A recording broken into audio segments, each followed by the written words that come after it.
जय गुरुदेव। दोस्तों नमस्कार। उम्मीद करता हूं आप सुखी होंगे, प्रसन्न होंगे, आपका सब परिवार कुशल पूर्वक होगा। ऐसी में मां भगवती से हमेशा प्रार्थना करता हूं। आज के इस वीडियो में मैं आपको एक बहुत ही महत्वपूर्ण यंत्र प्रयोग बताने जा रहा हूं। इस यंत्र प्रयोग को हमारे सभी साधकों को, दर्शकों को करना चाहिए।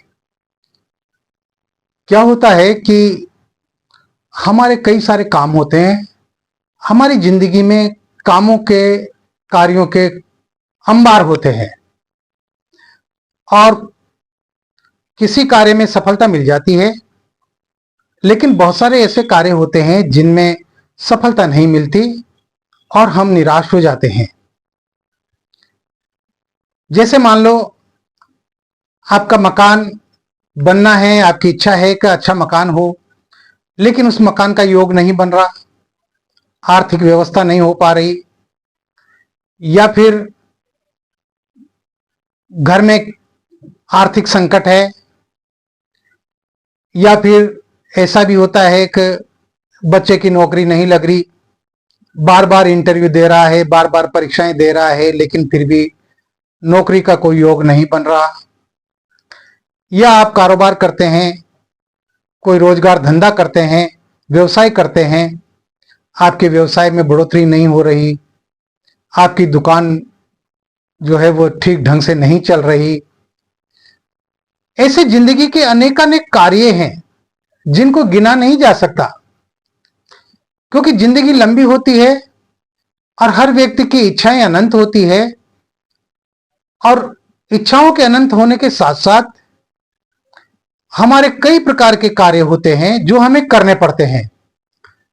पारिवारिक कार्य हो, सामाजिक कार्य हो, उन सबसे हम बंधे हुए होते हैं और वो हमारे लिए बहुत आवश्यक होते हैं, हमारी जिंदगी के लिए बहुत आवश्यक होते हैं। अगर सफल हो जाते हैं तो हम खुश हो जाते हैं, लेकिन यदि सफलता नहीं मिलती है तो निश्चित रूप से हमारा मन उदास हो जाता है, हम निराश हो जाते हैं। लेकिन अब आपको निराश होने की, उदास होने की कोई जरूरत नहीं है, कोई आवश्यकता नहीं है। मैं आपके लिए एक ऐसा प्रयोग बता रहा हूं, सर्व सिद्धिदायक प्रयोग, जिससे सारे कार्य सिद्ध होंगे। इस प्रयोग से आपकी साधनाएं भी सफल होंगी, घर के और स्वयं के काम ही नहीं, बल्कि अगर आप कोई साधना कर रहे हैं और अगर वो साधना सफल नहीं हो रही है तो वो साधना भी इस यंत्र प्रयोग के द्वारा सिद्ध हो जाएगी। ये अचूक प्रयोग है और सटीक प्रयोग है। इस प्रयोग को हमारे कई साधकों ने काम में लिया है, अपने जीवन में उतारा है और अपनी बाधाओं पर विजय प्राप्त की है, अपनी इच्छाओं को पूरा किया है। तो इसी यंत्र में आपको करना क्या है, आपको बनाना किस तरह है। या तो इस यंत्र को आप होली, दिवाली, दशहरा या कोई भी ग्रहण, चंद्र ग्रहण हो या सूर्य ग्रहण हो, इनके पर्व काल में आप इस यंत्र को बना सकते हैं। या फिर आप जो है रवि पुष्य योग आपको लेना पड़ेगा। रविवार के दिन पुष्य नक्षत्र होना चाहिए और उस दिन आप इस यंत्र को बना सकते हैं। इसके अलावा इस यंत्र को बाकी दिनों में नहीं बनाया जा सकता। हां, सिद्ध योग है और अमृत सिद्ध योग है, इसमें भी आप इस यंत्र को बना सकते हैं। अब सिद्ध योग, अमृत सिद्ध योग कब आता है, ये आप पंचांग में या जंत्री में, कैलेंडर में आप देख लीजिए, अगर देखना जानते हैं। और अगर नहीं देखना जानते हैं तो आप अपने नजदीक के जो भी पंडित जी हों उनसे आप पूछ सकते हैं, वो आपको बता देंगे सिद्ध योग कब आ रहा है, अमृत सिद्धि योग कब आ रहा है। आप इन दोनों योगों में भी इस यंत्र का निर्माण कर सकते हैं। तो इसके लिए आपको करना क्या होगा, आपको एक भोजपत्र लेना होगा। पंसारी की दुकान से आपको भोजपत्र मिल जाएगा। अष्टगंध की स्याही बनानी पड़ेगी, अष्टगंध पाउडर के रूप में, वो भी आपको पंसारी की दुकान पर या पूजन सामग्री की दुकान पर मिल जाएगा। ये आसानी से उपलब्ध हो जाते हैं। और एक आपको अनार की कलम लेना पड़ेगा। तो अनार की कलम आप खुद बना सकते हैं, इसको खरीदने की आवश्यकता नहीं पड़ती है। आपके पास जो भी अनार का पेड़ हो उससे एक टहनी तोड़कर और चाकू की सहायता से उसको जो है कलम का रूप दे दे, उसकी कलम बना ले। अब आपको करना क्या है, जो योग मैंने आपको बताए हैं, इन किसी भी योग में आप प्रातःकाल स्नान करके और अपने पूजा कक्ष में लाल आसन बिछा करके बैठ जाएं। आसन लाल होना चाहिए और दिशा आपकी पूर्व होना चाहिए, आपका मुंह पूर्व दिशा की ओर होना चाहिए। इस बात का आपको विशेष ध्यान रखना है।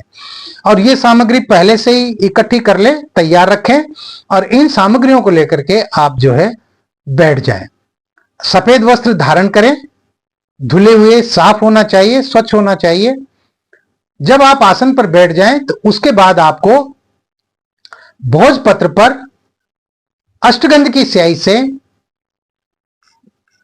कलम की सहायता से इस यंत्र का निर्माण करना है। इस तरह का आपको यंत्र बनाना है। इस यंत्र में 9 हाउस है, there are 9 houses in this यंत्र। आपको ये यंत्र बनाना है। जिस घर में जो बीज मंत्र लिखा हुआ है, आपको वही बीज मंत्र उसी तरह से आपको अनार की कलम से अष्टगंध की स्याही से लिखना है। लिखने के बाद भोजपत्र को आप वहां पूजा स्थान पर जो कपड़ा बिछा हुआ होता है उस पर रख दें, या अलग से छोटी सी चौकी लगाकर उस चौकी पर लाल वस्त्र बिछाकर और उस पर इस यंत्र को रख दें और इसकी सामान्य पूजा करें। पूजा में आपको इसको पानी के छींटे लगाने हैं, स्नान कराना है और आपको केसर का तिलक लगाना है। इस बात का आप ध्यान रखना, रोली का तिलक नहीं लगाना है, केसर का ही तिलक लगाना है। केसर का तिलक लगाएं, थोड़े से अक्षत चढ़ाएं और पुष्प चढ़ाएं। पुष्प किसी भी प्रकार के हो सकते हैं और हाथ जोड़कर प्रार्थना करें कि हे सर्व सिद्धि दाता यंत्र, मेरे जो भी काम आपने सोच रखे हैं, मेरे वो कार्य रुके हुए हैं, आप मेरे उन कार्यों को सिद्ध कीजिए। और प्रणाम कर लें और उस यंत्र को पूजा कक्ष में, पूजा जो स्थान है आपका, जो मंदिर बना हुआ हो या आपने कोई अलमारी वगैरह में जहां पर आपने अपने भगवान की, अपने आराध्य देव की तस्वीरें रख रखी हो, वहां पर इस यंत्र को रख दें और उठ जाएं। अब आपको 21 दिन तक रोजाना इसी तरह से इसकी संक्षिप्त पूजा करनी है। जिस तरह से किए, स्नान कराना, केसर का तिलक लगाना और अक्षत चढ़ाना, पुष्प चढ़ाना, ये काम आपको 21 दिन तक लगातार करना है। और 22वें दिन यंत्र को आपको नदी में प्रवाहित या तालाब में विसर्जन कर देना है। ये काम आपको करना है। इसके साथ ही प्रथम दिन जब आप पूजा करें, उस दिन आप मिठाई का भोग लगाएं। आप अपने घर पर शुद्ध मिठाई बना लें या आप बाजार से मिठाई खरीद कर ले आए और उसका भोग लगाएं और उस भोग को बच्चों में वितरित कर दें। स्वयं न खाएं, न परिवार के कोई व्यक्ति को खिलाएं, वो सिर्फ हमारे आस पड़ोस के जो बच्चे होते हैं उन बच्चों को वो मिठाई वितरित कर दे। ये मिठाई आपको प्रथम दिन ही बांटना है और अगर आप चाहें रोजाना बांटना, आपकी क्षमता है तो आप रोजाना भी बांट सकते हैं। इस तरह का कोई बंधन नहीं है, लेकिन प्रथम दिन तो आपको मिठाई का भोग लगाकर और वो मिठाई वितरित करना ही है। इस प्रकार से आपने जो कार्य सोचा है, यंत्र के सामने जो आपने कार्य कहा है, वो कार्य आपका निश्चित रूप से सिद्ध होगा। निश्चित रूप से सिद्ध होगा ही होगा, इसमें कोई दो राय नहीं है। तो कीजिए इस यंत्र को और अपनी जिंदगी को बेहतर बनाइए, अपनी जिंदगी को खुशहाल बनाइए। इसी तरह के यंत्र, मंत्र, तंत्र, साधनाओं के प्रयोग मैं आपके लिए लेकर आता रहूंगा। आप इनको कीजिए। दोस्तों, करना तो आपको ही पड़ेगा। मैं तो माध्यम हूं बताने का। आपकी जो भी समस्याएं हैं आप मुझे मैसेज में लिखिए, उन समस्याओं का समाधान भी होगा, निश्चित रूप से होगा। दुनिया में, धरती पर ऐसी कोई समस्या नहीं जिसका समाधान नहीं है। सवाल यह है हमारे पास उचित योग्य व्यक्ति होना चाहिए उन समस्याओं का समाधान बताने वाला, और जो है बिना पैसे लिए आपको वो समाधान बताए। पैसे लेकर समाधान बताने वाले तो बहुत है दुनिया में। अगर आपको लुटना है, बर्बाद होना है, तो फिर आप मेरे चैनल पर मत रहिए, आप किसी अन्य चैनल को पकड़िए, उसको देखिए और वहां पर अपना समय बिताइए। मेरे चैनल पर लूटने खसोटने का कोई काम नहीं है। मैं किसी प्रकार का कोई रुपया पैसा मेरे साधकों से नहीं लेता हूं, मुझे आवश्यकता भी नहीं है, मुझे जरूरत भी नहीं है। मैं खुद अपने आप में संपन्न हूं, इसलिए जो है मैं आप लोगों के हितार्थ, जनहितार्थ में ये तमाम सारे साधनाएं, सारे यंत्र मंत्र तंत्र आपको बता रहा हूं, जो पूरी तरह से 100% काम करते हैं। इन पर, इन प्रयोगों पर किसी भी प्रकार का शक किया ही नहीं जा सकता, संदेह किया ही नहीं जा सकता। जानकारी अच्छी लगी हो तो वीडियो को लाइक जरूर कर दीजिएगा। इसमें पैसा थोड़ी लगता है, वीडियो को लाइक करने में रुपया पैसा नहीं लगता है, और सब्सक्राइब करने में भी पैसा नहीं लगता है। अगर आप चैनल पर नए हैं तो चैनल को सब्सक्राइब कीजिए, जानकारी पसंद आए लाइक कीजिए, और इसके साथ ही अपने दोस्तों में शेयर जरूर कीजिए, ताकि ज्यादा से ज्यादा हमारे लोग हैं, हमारे जो साथी हैं, हमारे जो साधक हैं, वो इन प्रयोगों का लाभ उठा सकें।